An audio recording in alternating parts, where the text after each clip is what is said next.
Retro. Hello there. This is James Arnold Taylor, the voice of Obi-Wan Kenobi, and you're listening to Dennis and Jay on Podcast Stardust. Their behavior is continuously unexpected. So uncivilized.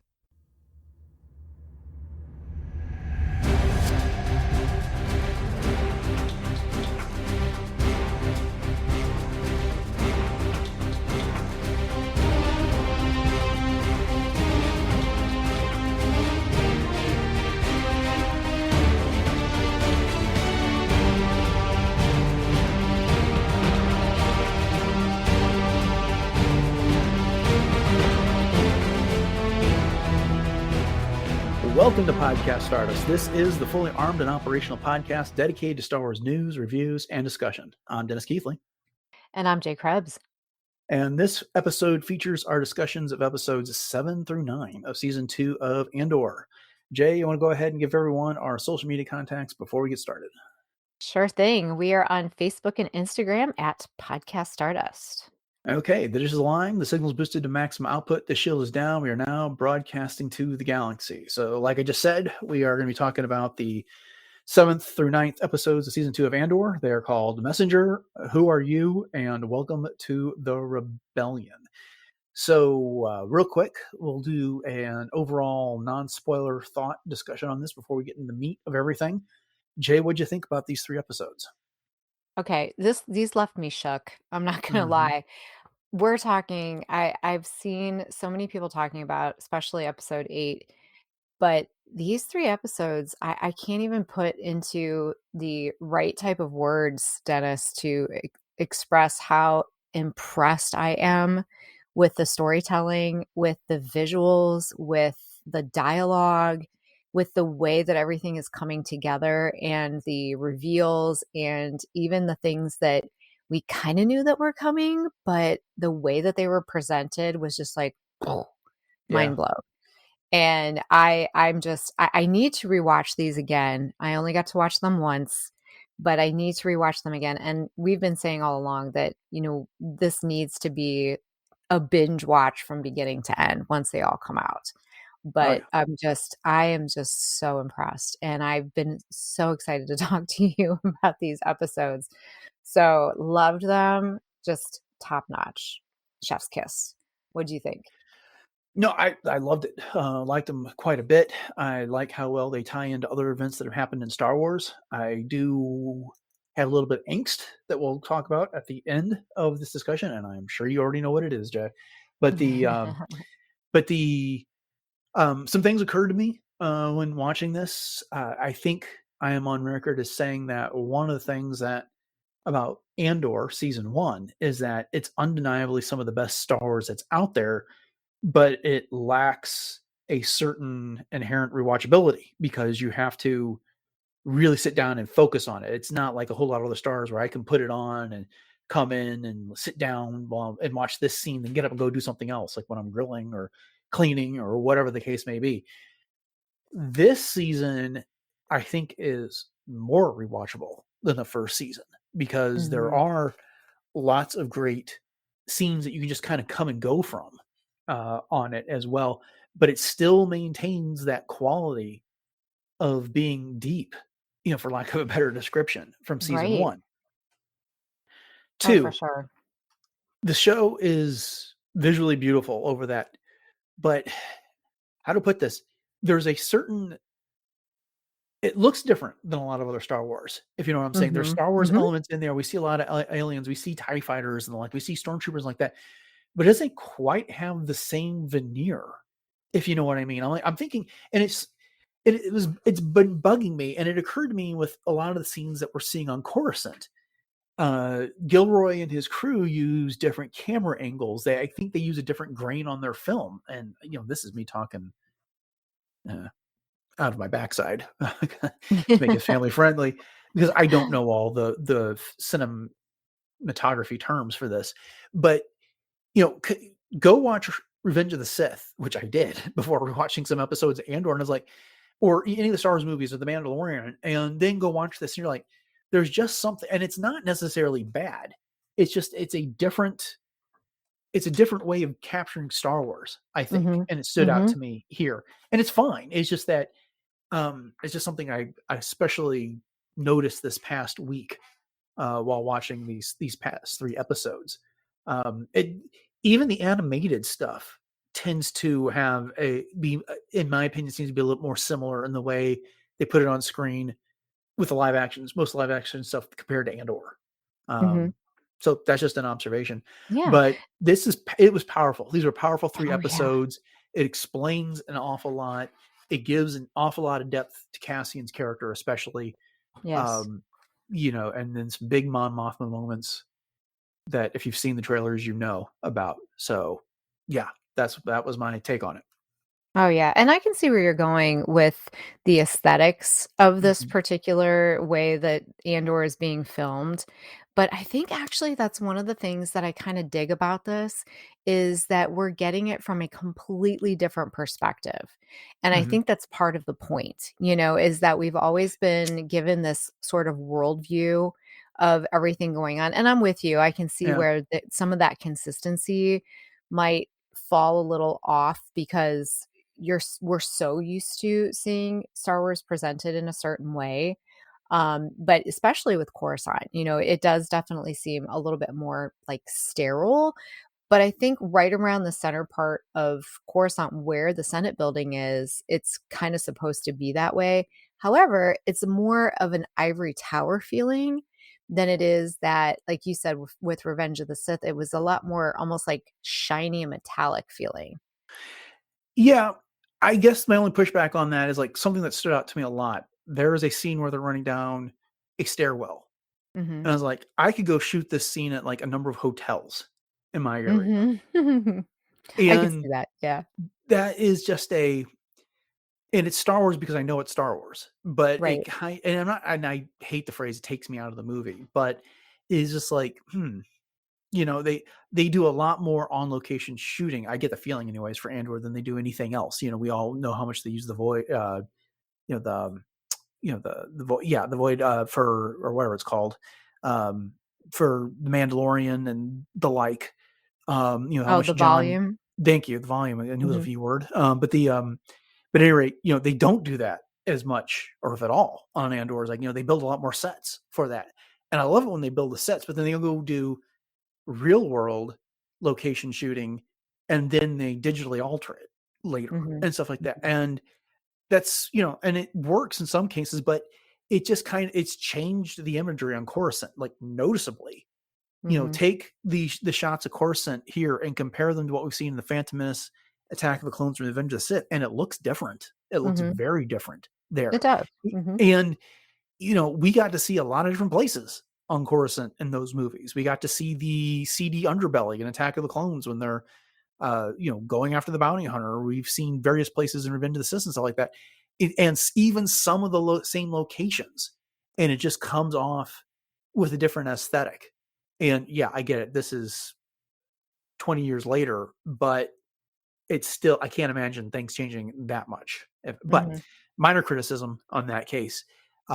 This movie is movie. Well, I guess it is a movie. These 3 episodes when it comes down to it, but this arc Basically, yes. is incredible. But enough. We've already spent 8 minutes. We haven't even gotten into any details, so we should do that. Here we go. Full spoiler discussion from this point on out. You've been warned. The Ghorman Massacre. Let's get right to it. Wow. Yeah. This is what you were alluding to here. Um, where to start on all of this? We knew it was coming on all Mhm, of this, but we had to get all the characters in place. Cassian is there, and I wasn't sure that I knew he would be, but basically he goes to Gorman because Luthen wants Dedra Meero assassinated, mhm, and it takes Willman going to Yavin 4 and basically getting a lot of pressure put on him by Cassian to even get around to getting this message across. And then he shows up on Gorman as journalist Ronnie Gouge from the Midrim Network.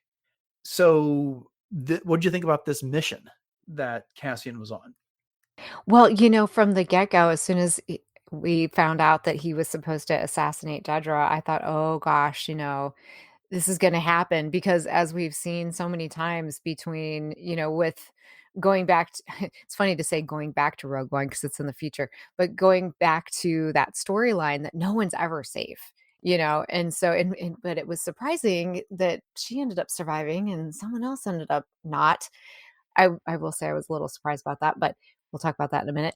But, Cassian at this point, he's the thing that struck me the most in this entire arc is that he wants out. Like, he doesn't want to do this anymore. He keeps doing it because people keep convincing him that it's the right thing to do and that he can't give up and that he has a responsibility, and who's going to do it but him.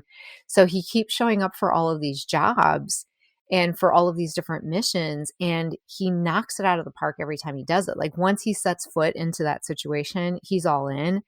But with every step, he's thinking, I don't want to do this anymore. I don't want to do this anymore.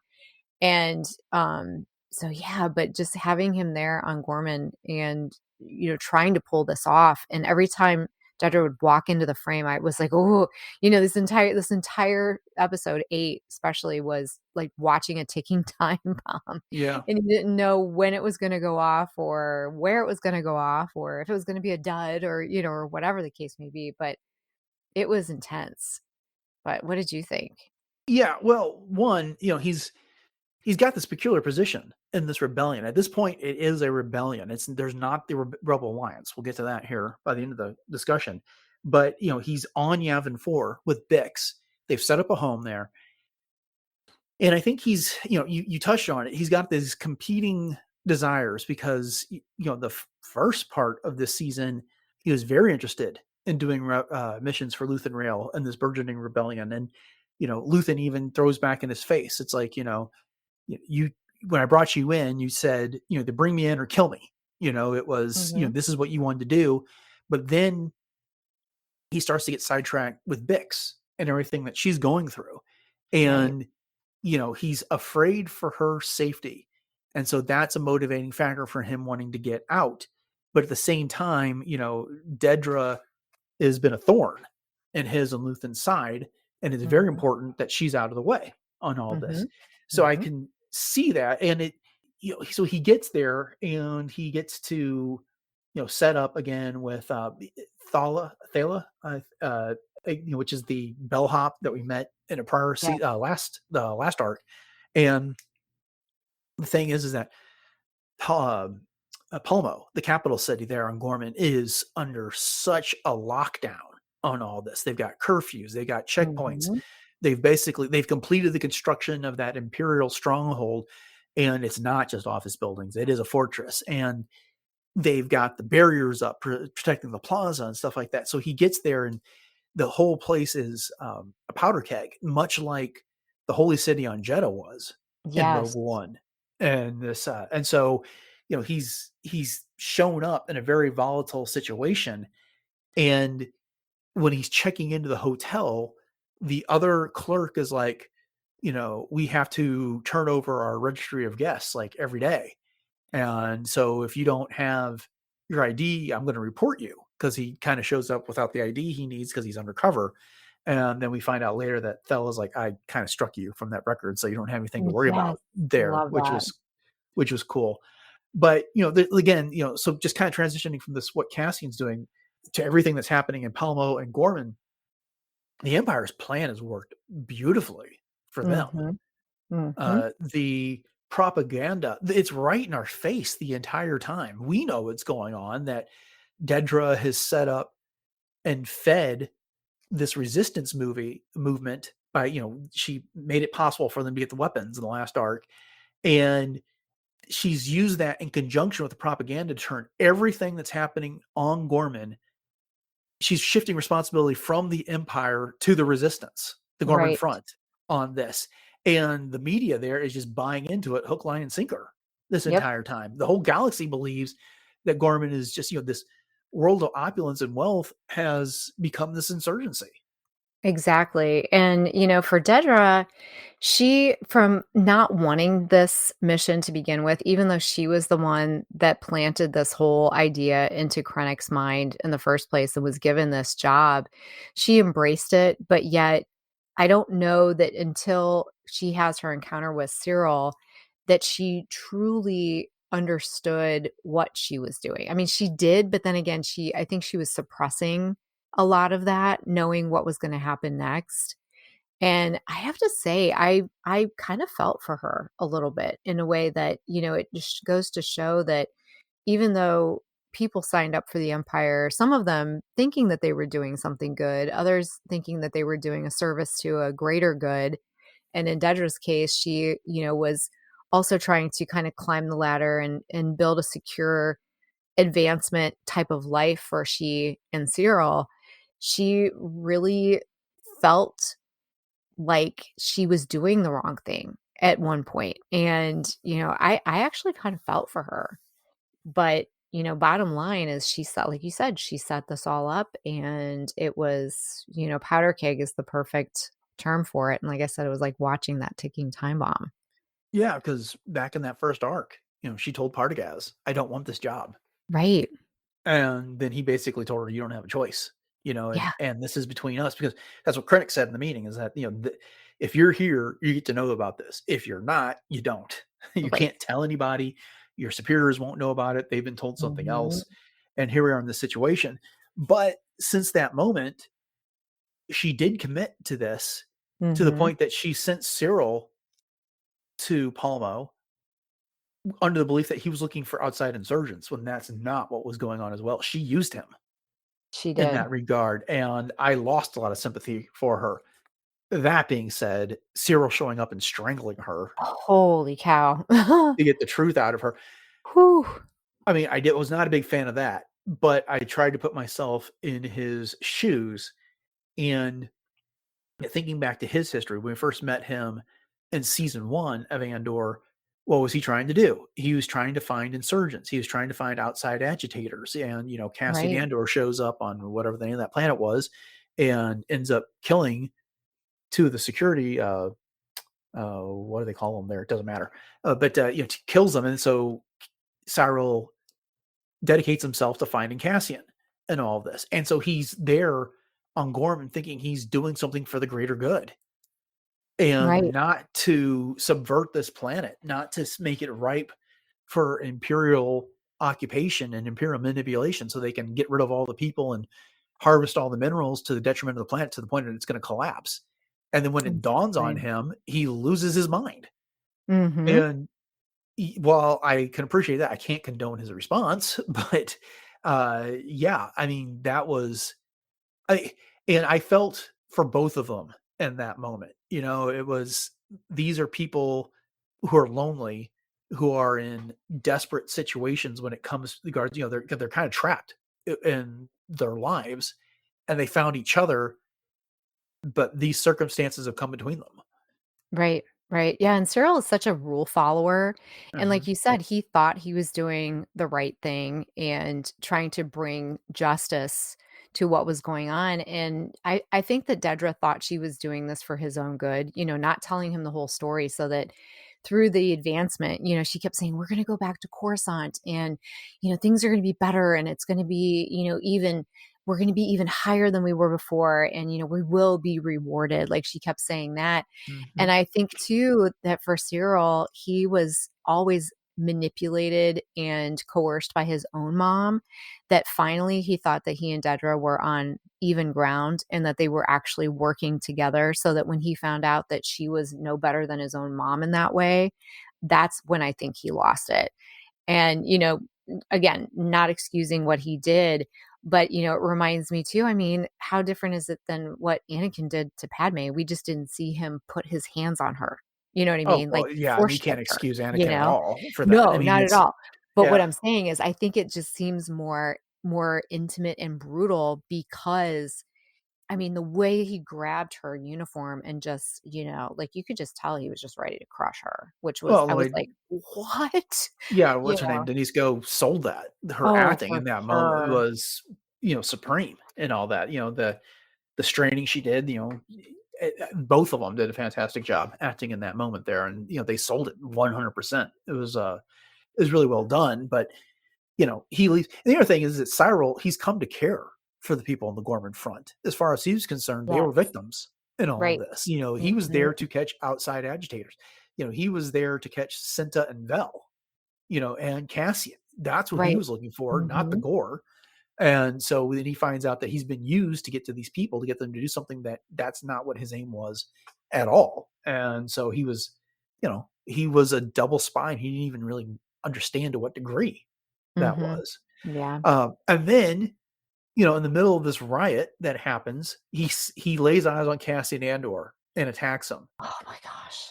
And Yes. you want to talk about a fight, but Whew. the biggest tragedy of it all was when he's kind of got Cassian dead to rights, and Cassian looks up and says, "Who are you?" Right. Oh my gosh. I know. I know.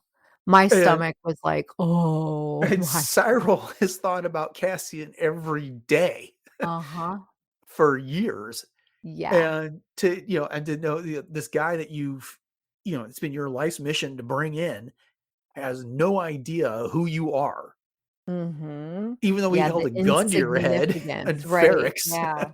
It just, I mean, his whole world just, it already crashed once before, but it crashed down again around him. Mhm. It truly did. Yeah, Which I and I have to say though, Cyril had an amazing death, which I Oh know yeah. sounds kinda weird, but the way he went out, I gotta, again, gotta hand it to these actors. They just are amazing. Uh-huh. So the riot itself, I mean, we touched on it, but the Empire completely played the gore on this. They pull back the barriers around the monument and the plaza, and so the Gore take advantage of this to start their demonstration. And it's peaceful at this point. They come Mhm. in chanting, "We are the Gore, the galaxy is watching." And they fill the plaza, and this is exactly what the Empire wanted to do. And then that captain that was there, that was kind of reporting to Dedra, sends out these recruits in their riot gear, because he says that we need to have access to the monument. Why? You Right, didn't. It's right. it's a completely made up excuse. And then an Imperial sharpshooter shoots one of the recruits, which sets off the entire riot of the whole thing. And the stormtroopers come in on the stairs and start opening fire. The Ghorman front, with the weapons that they stole a year before, start firing back, and everything just devolves into utter chaos. It does, and what's so tragic about that whole thing as well is as soon as those recruits stepped foot on Gorman, even Dedra was like, "They look like children," and Yep. that's pretty much exactly what they were, and it just goes to prove how the Empire used just whoever they wanted literally as cannon fodder and did not care about a thing. But I do have to ask real quick, aside, what is the purpose, this is gonna sound like a crazy question maybe, but what is the purpose of these Imperial recruit slash riot gear soldiers when you have stormtroopers? Like, why don't they just have stormtroopers? Like, I don't understand what the difference is between these quote unquote recruits. Are they eventually going to become stormtroopers? Well, not now, obviously, but you know what I'm saying? Like, what is the reason for this type of Imperial soldier? Well, not every soldier in the Empire is a stormtrooper. Mhm. You have different levels of officers and things like that. You don't necessarily need stormtroopers for riot control. If you think about what happened to Ferrex, all the Imperials there that were like under riot control, not all of them were stormtroopers. Mhm. I think, Which I not to also diminish, wondered. Yeah. yeah, not to diminish the role of a police officer, but if there's riots happening in a city, you're going to have police officers show up. But then if you have like the National Guard Mhm. or the Army show up to, quell that, that's like bringing in another level That makes of sense. security for that type of thing. So that's I think the role of the stormtroopers. And you can't have necessarily stormtroopers all over the place and maintain the illusion that the Empire was trying to maintain, which is that there's this terrible social situation happening on Gordon, and these people are, uh, as the one reporter was like, you can just see how volatile this demonstration is about. But what are you talking Mhm. about? Yeah, Nothing is exactly. happening here until the Empire Right. opened fire with their sharpshooter on that. They completely set the whole thing up. And then you have the stormtroopers and the KX droids, which we'll get to eventually, there to Mhm. quell the entire thing. And so, yeah. That makes sense. That makes Yeah. sense. I had wondered about that even back on Ferrex too. But the leader, the captain of these recruits, you could tell by the look on his face too that he's like, something doesn't feel right about this whole thing.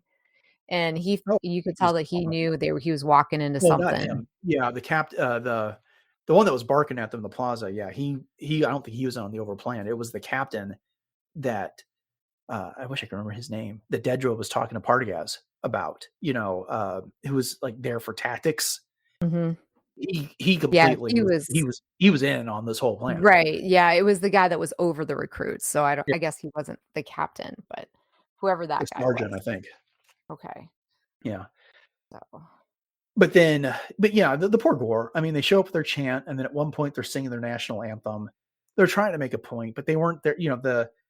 The Ghorman front there was prepared for something, but not this.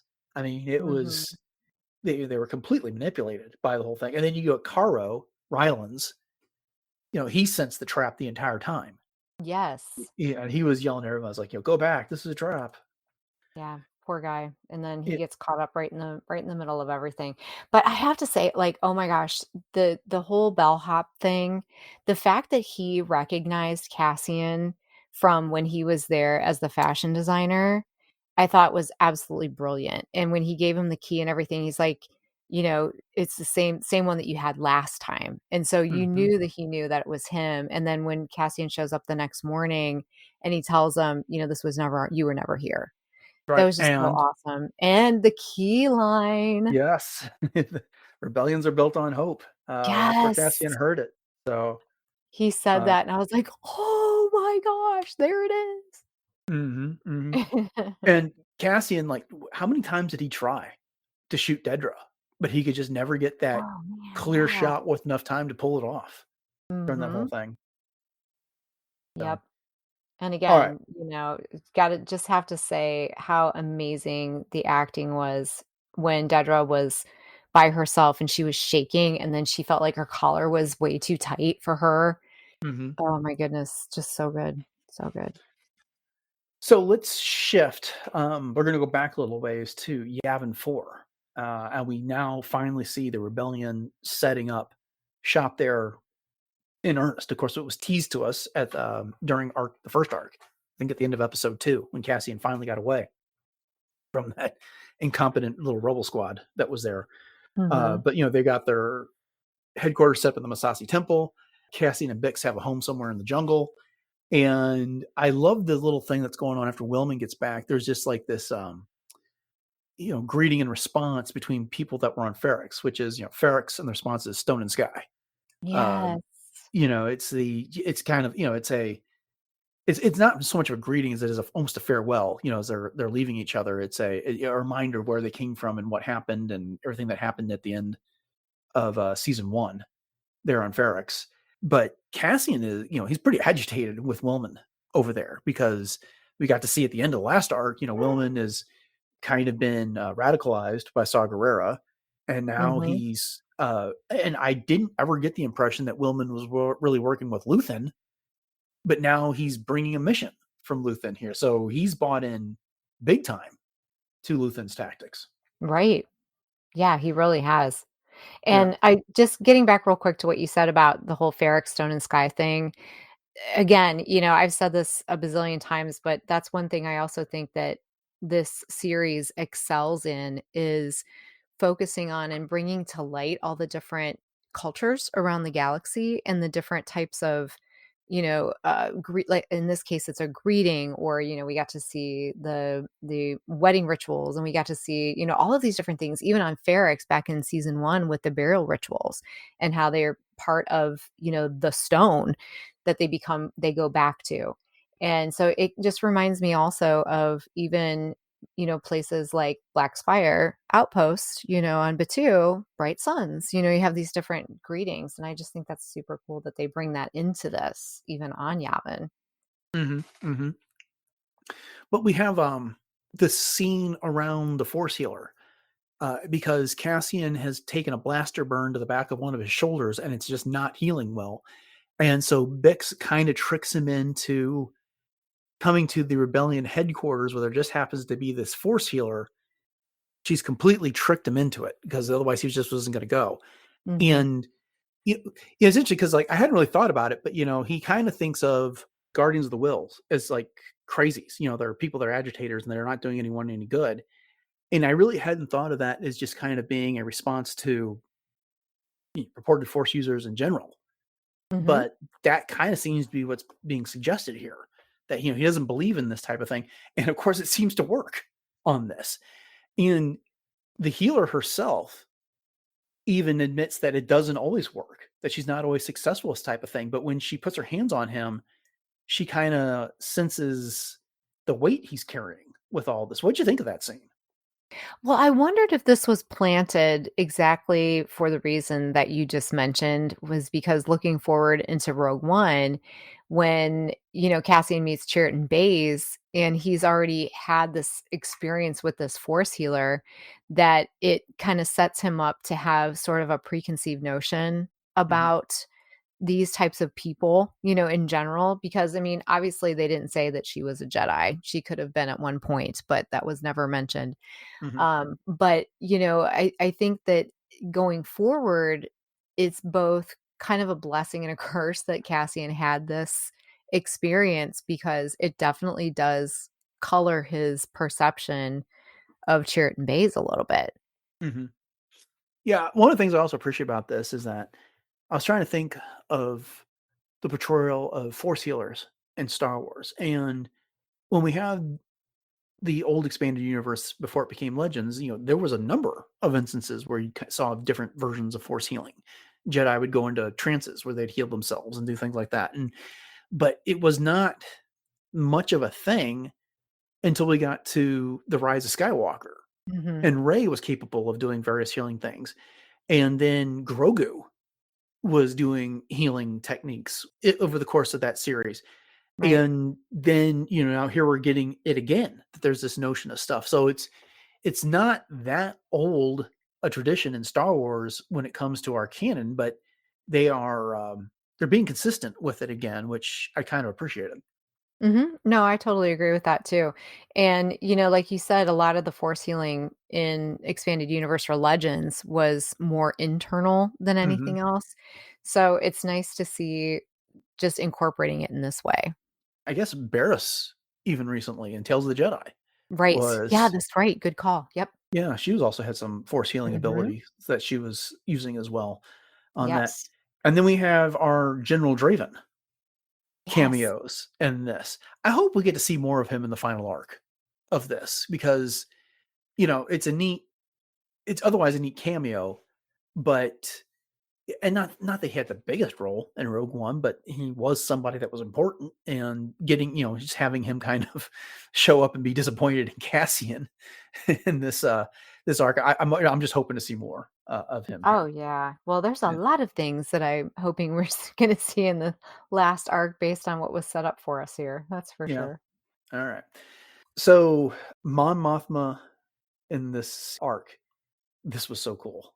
All this, I already liked this character, but my appreciation for her got taken to a whole new level, especially in episode 9, because she sees what happened on Ghorman for what it actually is, that this was Imperial propaganda. She does not believe it. She shows up at the Senate to see the senator from Gore getting arrested. This is the same senator that episodes ago would not back her on repealing the regulations around the PORD and stuff like that. And, he's got to regret it now. And he's getting arrested for nothing.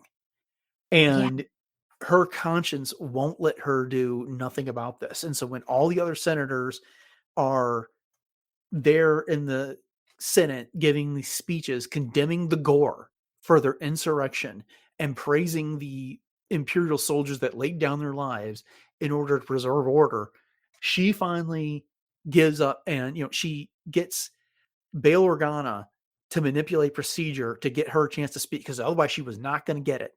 And the ISB officer is frantically trying to shut her down.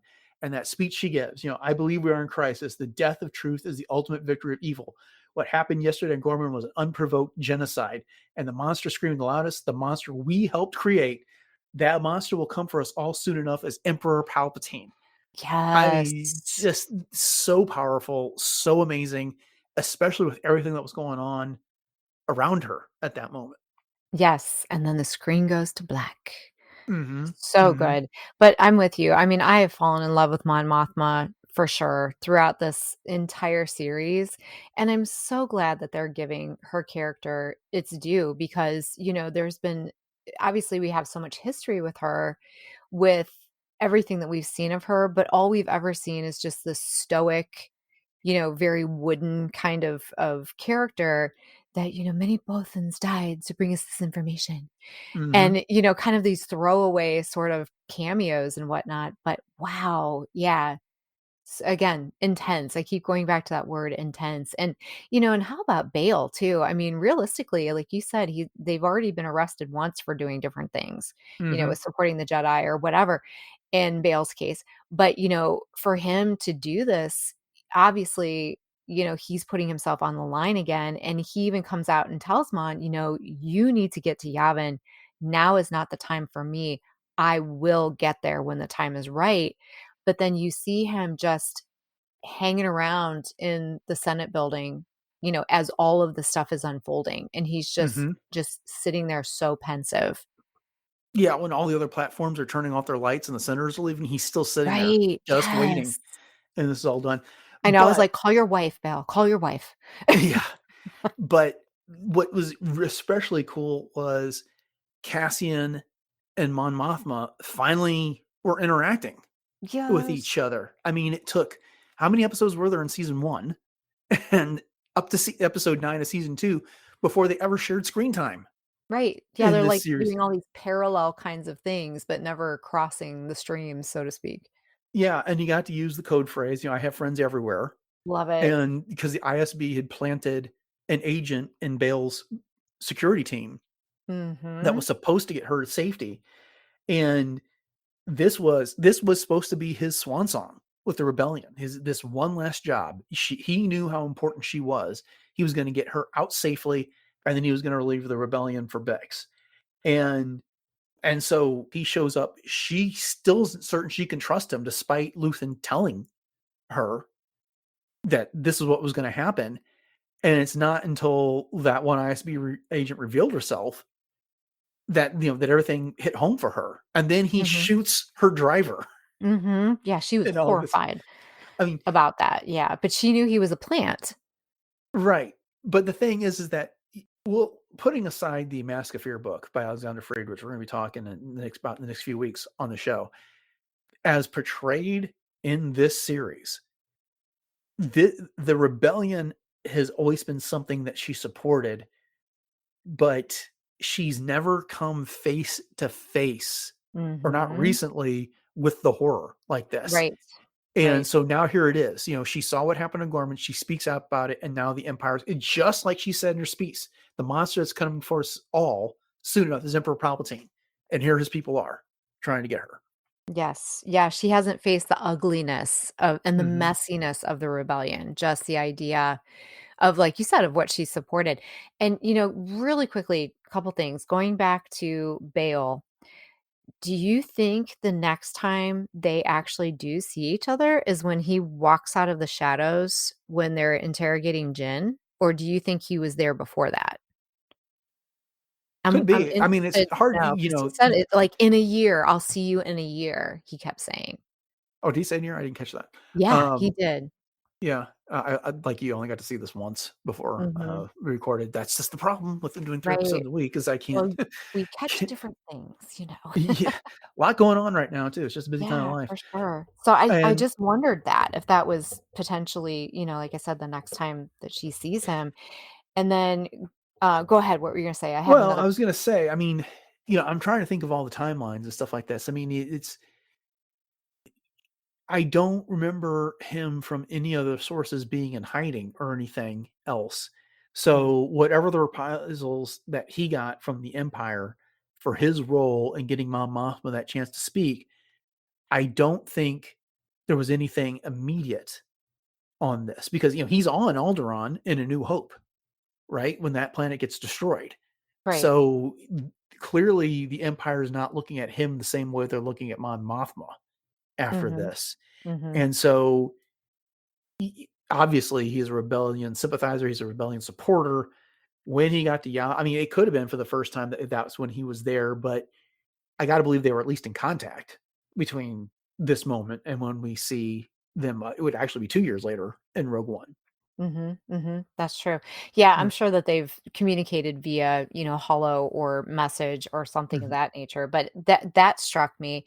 But, getting back real quickly to what you were saying with Mon not trusting anybody, and she clearly felt betrayed because she was so upset with Erskine because, Luthen was basically having him not really spy on her per Yeah. se, but, he and Erskine kept telling her, it's been an honor, and Luthen said, "He's kept you safe," but she Mhm. still felt betrayed, and then when she talked to Luthen about, "Well, maybe I'm a threat to you now because you didn't have any problems taking out my childhood friend. You remember Take Holma?"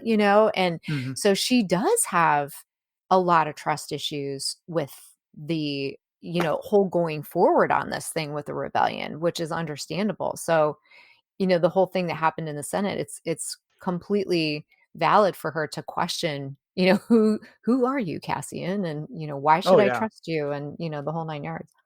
Yeah, yeah. Someone she's never seen before suddenly shows up to save Yeah. her. Yeah, And when exactly. she's got ISB agents that are in uniform and out of uniform, around all around the place. Yeah, it's a terrifying situation to be in, but that's he's killing the right people. I mean, that's so weird to say, Mhm, but mhm. when it It's comes down true. to it, I think that's It's what true. ultimately matters. Um, but the thing is that she's you know at one point she's kind of like doubting her safety and everything that's going on, and so Cassian turns to her and says, "Welcome to the rebellion." I mean, just Yeah. that line is fantastic in this. It's similar to "Welcome home" when he says to Jen when she finally buys in to everything in Rogue One. So, Yeah. but we would be remiss if we did not talk about for just a second how this leads in directly to the secret cargo episode from Rebels. Yes, which I He's watched right after this. Oh, did you? Okay, I didn't have time. I wanted to watch it again, but I was so pleased that they worked so hard to make this blend in with what Mhm. happened in Rebels because that's important to a lot of us as Star Wars It fans. is. Rebels is a big highlight of this, and there's a seminal moment for Mon Mothma and the rebellion that comes up there, and they didn't skip it. They don't explicitly state that it's going to happen, but they give you enough clues that if you're familiar with that episode of Rebels, that you're going to pick up on it. That this is where we go from here to there, Yeah, and I yeah. just love that. Oh, I know, and I don't know if I think it was Draven that says to Mon, we're going to have Gold Squadron escort Hmm. you to the crew that will take you to Yavin." And or who it was, maybe it was Luthen that told her this. But at any rate, and then when I went to watch that, I was like, yeah, and here comes Gold Squadron right on Yep. to, the Ghost. And it was just seamless and just absolutely amazing. I'm really hoping, I mean, do you think we might get to see the Ghost crew in the next arc because we No. have live action No. everybody? I would It would be love it if we did. nice. I think we didn't see the crew of the Ghost. All we saw was the Ghost, and we saw Chopper in Rogue Hmm. One. Hmm. We didn't see Hera. We didn't see Ezra. We didn't see. Of course, Ezra wasn't around at that point. But we didn't see Sabine and Zeb there. I think, as cool as that could be, it's almost a distraction from this story. I That's think. fair. Mhm, I think this was the appropriate way to do that tie-in mhm. and preserve it here. Yeah, it's kinda like, if you know, sort of a thing. Hmm. Yeah. No. I mean, Yeah. there was even almost a secondary thing. Like they were waiting on a freighter at the end of this episode, and Cassian couldn't stay there. Well, what freighter are we talking about? You know, probably Mhm, the Ghost getting ready to mhm. deliver Mon Mothma there. Exactly. So Love that. Love I think that's the appropriate way to do it. Um, because again, I say this, and then it occurs to me that Hera was in the Alphabet Squadron books, and Right. that was a far different tone than the Rebels series. So if it didn't ruin those books by having our animated series characters show up, then why would it necessarily ruin the series? I just don't. I I think the thing is that there's a different portrayal of the violence. There's a different portrayal of the gravity of things in Rebels than there is in Andor. And does it make sense? I mean, to It cross the does. two, I Yeah. just don't know that the tones work out. They match in order to make that work. I guess the only pushback I would have on that is that we're doing that with the Ahsoka series. We're taking all of these animated characters and putting them That's not what into I'm a saying, though. much I'm not deeper saying you can't gravity, put. but Yeah, I'm not saying you yeah. can't put them in live action, but the Ahsoka Mhm, series is much more similar in tone to Rebels mhm. It than is. it is Yes, Andor. yes. Yeah, And Andor is it's on a whole different platform. yeah, see, I don't think you could put Thrawn in Andor Mhm, for that same mhm, reason. mhm. So Yeah, that's no, that's fair. That's okay. absolutely fair. But one thing we did get to see that I think we would be remiss if we didn't mention was we got to see Melshi. When Yes. Vel holds up the blaster and says, "Who belongs to this blaster?" Yeah. Now, I have to ask you though, what was the significance of the symbol that she ran her thumb across to, like, clear off the grime or whatever? How did she notice that? So, is Melshi from Chandrilla? Well, Melshi was in the prison with Andor in Arcana 5.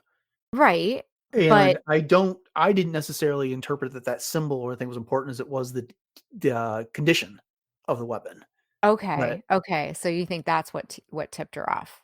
yeah, and just Okay, to, who belongs to this blaster, and then, oh, that's me, so we see Melshi's there. yeah, that's I so think that cool. was the whole point of that. I could be wrong, but uh, I didn't. It would benefit from watching this again. I just didn't have that opportunity there. Okay, the most tragic moment of the episode 9, because the Ghorman Massacre was in episode 8. Bix making the Mm, decision to leave on mhm. that.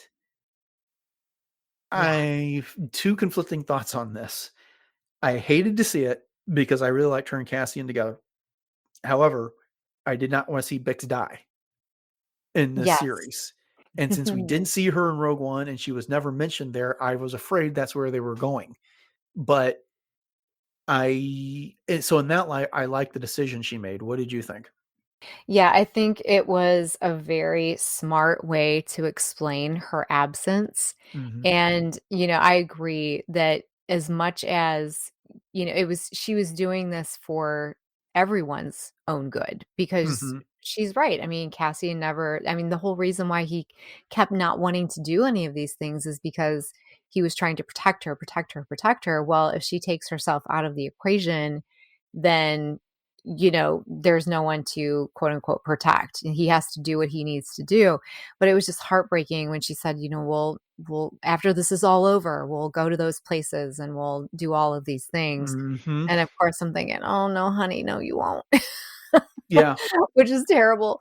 But, and again, talking about thinking, forward to Rogue One when he and Jyn are on the beach at Jeddah and they're embracing for that very last second. And then he opens his eyes and kind of looks almost back.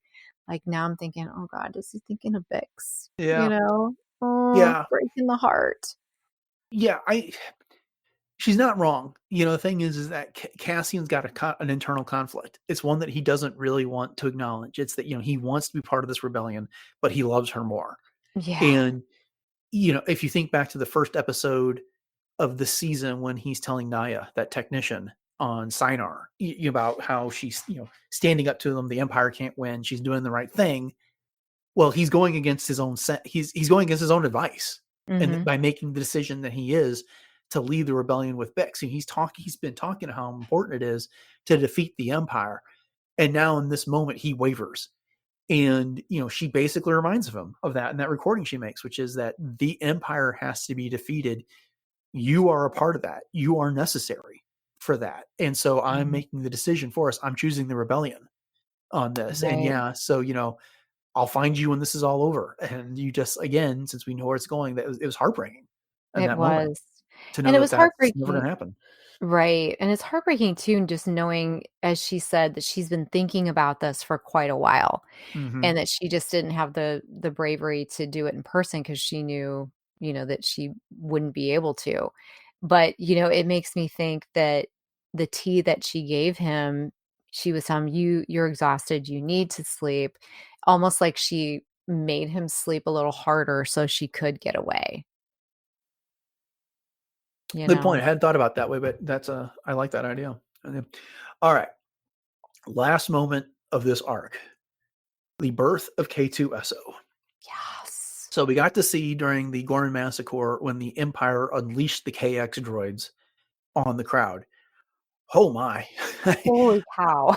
Yeah. I knew they were something to be reckoned with, but the Terminators have nothing on KX droids. Oh my gosh. I mean, these guys just wade out in the crowd and started throwing people around. And Yeah. it's not until Sam, who was the guy responsible for killing Cinta in the prior arc, ran over this particular KX droid as was chasing Cassian and Wilman, and basically knocked it into two pieces. That, okay, so Cassian decides to take these parts back to the rebellion because they can put it back together and use the droid, which is what we get here. Of course, this completely conflicts with the Cassian and K2SO comic on It that, does. which we've been talking about.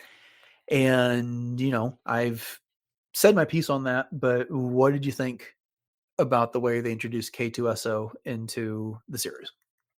Well, I'm with you that it as disappointing, I don't know is the right word, but yet it is that they didn't preserve that. And we've been talking about this the whole time that we were afraid that this was going to happen. But the way that they did it, I think also was a good way to do it. It was like watching, Frankenstein's monster come to Sure. life.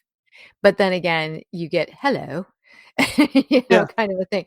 So, I mean, and It then must have you see disappointed you. him. Could you point that someplace else? Right, and then, K2 was, like, just totally imprinted on Cassian in that moment, for lack of a Mhm. better, like, terminology for that, but I do appreciate the way that they reassembled him, and then, it was just I loved it. I did. I hate that they didn't do the comic justice, and I feel bad for everyone that worked on that comic, but yet I did like the way they did this. But what do you think? Well, to be clear, I like this way better than the comic. Well, That good. being Yeah, well, but that being said, I don't like being told everything matters, Right. and then clearly doing something that different than that Mhm, without mhm, an explanation to the audience, without an explanation to everyone that invested in that comic. The creators of that, those of us that read it, and we've relied on that knowledge. I don't like having branching canon in this. mhm, So, you know, don't do that. Just don't. If you think if there's any chance that you're going to explain something in live action later, don't make a conflicting source. mhm, And I still maintain that you can consider either one of these canon because sure, there's a general thought that whatever comes later overwrites what came before. That's a legal precept, and there's that. However, that's not what Lucasfilm says. right. Their view on things is like a different point of view. Well, this is not a different point of view. This is completely two different events. So one happened, one did not on this. Which one are we to believe on that? Mhm, And unfortunately for the comic is that this fits in with the rest of the narrative better. And so, there's that. But I just, it's just kind of well, can I trust anything that you tell me in a book going forward? Until you mention it in a movie or a Disney Plus show, can I trust it? What's, are you not going to stand by what you said? And I get it. They need to give their creators creative freedom, especially with stuff that's as high profile as Disney Plus and movies, that you don't want to necessarily burden them with other sources, especially since those other sources are not going to generate. And I'm not talking about the creative side, I'm talking about the business side. And they're not going to generate the revenue. They're not going to attract the eyeballs that something on a screen is going to. But then the notion out there is that someone might say you can still enjoy the content. Well, can I? I mean, in what mhm, sense? It doesn't even fit into Legends anymore right, because Legends was done right, before this, exactly. these characters even existed on this point. So what limbo is this? Is this Legends 2? I mean, what are we talking about here? And that's a slippery slope, because we had Yeah. talked about that, I believe, last week too, that, where does that, as you mentioned, the branching of the canon, now that it's kind of started splintering, where does it end? Because as you said, I mean, this is not going to be, if that's going to continue to be the case, it's not going to be any different than the old Legends in the old expanded universe. I mean, Mhm. they've done a great job of continuity. However, there is now we've got this, and like you said, and that's what I was alluding to, that you feel bad for the people that created that under the impression that this is going to be canon. This is going to be the fact that ends all facts. But no, it's not. Well, especially when we have multiple instances of them going out of their way to say that we have to honor stuff that happened in other sources. You Right. remember Ewan McGregor talking about the Obi-Wan Kenobi series, and he made mentions like, if something shows up in a video game, and we all know what he was talking about. The Inquisitor's fortress that showed Right. up in Jedi Fallen Order. Mhm. They had to honor stuff that was there because that's where they were in Star Wars. Well, they've abandoned that at some point, or they abandon it when they see fit to, and I don't like that. It's Mhm. and I don't want to have to sit there and keep in mind certain rules about what does and what doesn't count. And Mhm. at the same time, it's like it's all supposed to count. Right. And so, yeah. Anyways, I've ranted about that before, so I'm gonna end my rant here because I'm just repeating myself at this point. But But it's true, but it's true. yeah, Canon is canon until it's not, which is frustrating. but I am looking forward to seeing more K2SO in the final 3 episodes. Absolutely. So, and we got those next week. We're done Oh my next week. gosh. Crazy, crazy, crazy. We are definitely gonna have to do, like, a recap episode. Oh Go through our yeah, favorite moments or something. oh yeah. It's We'll just too definitely be much. having some more Andor discussion after it's all over next week. But yeah, I just can't believe the season's over next week. It's crazy. Right. I wish they would have done just. I see why they did it, and we've had this conversation before, but I wish we would have gotten the one per week to stretch it out. And Mhm. maybe they were concerned that people were going on their summer vacations and it wouldn't get the week to week viewership that doing them this way would do. I don't know what the reason was for that decision. It works as a movie of the week type of a thing, but it's just been such a ride for the past few weeks that Oh, it's yeah. going to be over next week when it could have lasted. It could have lasted for 3 months. So I know. yeah. All right. Bittersweet, indeed. Yeah, well, there we are. That's episode 7 through 9 of season 2 of Cassian Andor. And thank you all for joining us for this episode of Podcast Stardust as we discussed it. We hope you've enjoyed the discussion. And if you want to make sure you get our discussion of episodes 10 through 12 next week and whatever follow-up conversation we have on Andor, then make sure you've hit that subscribe button on your podcatcher of choice if you haven't done so already. And once you've done that, we'd greatly appreciate it if you could rate and review the show. We're looking for those 5-star reviews. That really helps the show get discovered by others. And we like reading the reviews on the show whenever we can find them. With that said, just want to remind you can find all of our past episodes over at adventuresapp.com with all the other shows that are on the network, including Agent Steele's Case Files, Animaniacast, Bruiser Blasters, Dork Lair, Dooncast, Enjoy Stuff, Love, Death, and Robots Plus, which is getting ready to come back with another season of shows, Superhero Suite, and Warp Trails. Jay, you want to go ahead and remind everybody one more time about our social media contacts and where else we can be found online? Absolutely. So you can very easily find us on Facebook and Instagram at Podcast Stardust. We have friends everywhere. And we're also on Pinterest with tons of boards with everything Stardust ideas, or Star Wars ideas, I should say.